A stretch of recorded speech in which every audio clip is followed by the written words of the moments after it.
சிவகார்த்திகேயன் நடிப்பில் வெளிவந்த மதராசி திரைப்படத்தின் 4வது நாள் வசூல் தமிழ்நாட்டில் 4வது நாளாக 12,29,00,000 ரூபாயும் 4 நாளில் மொத்தமாக 37,64,00,000 ரூபாயை வசூல் பண்ணியிருக்கு.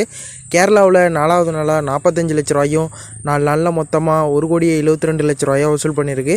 ஆந்திரா மற்றும் தெலுங்கானாவில் 4வது நாளாக 28 லட்ச ரூபாயும் 4 நாளில் மொத்தமாக 3,46,00,000 ரூபாயை வசூல் பண்ணியிருக்கு. கர்நாடகாவில் 4வது நாளாக 1,09,00,000 ரூபாயும் 4 நாளில் மொத்தமாக 3,18,00,000 ரூபாயை வசூல் பண்ணியிருக்கு. ரெஸ்ட் ஆஃப் இந்தியாவில் 4வது நாளாக 42 லட்ச ரூபாயும் 4 நாளில் மொத்தமாக 7,89,00,000 ரூபாயை வசூல் பண்ணியிருக்கு. ஓவர்சீஸில் 4வது நாளாக 2,04,00,000 ரூபாயும் 4 நாளில் மொத்தமாக 6,12,00,000 ரூபாயை வசூல் பண்ணியிருக்கு. உலகம் முழுவதும் மதராசி திரைப்படம் 4வது நாளாக 60,01,00,000 ரூபாயை வசூல் பண்ணியிருக்கு.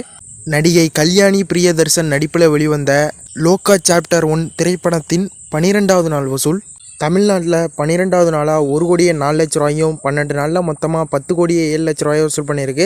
கேரளாவில் 12வது நாளாக 7,22,00,000 ரூபாயும் 12 நாளில் மொத்தமாக 51,72,00,000 ரூபாயை வசூல் பண்ணியிருக்கு.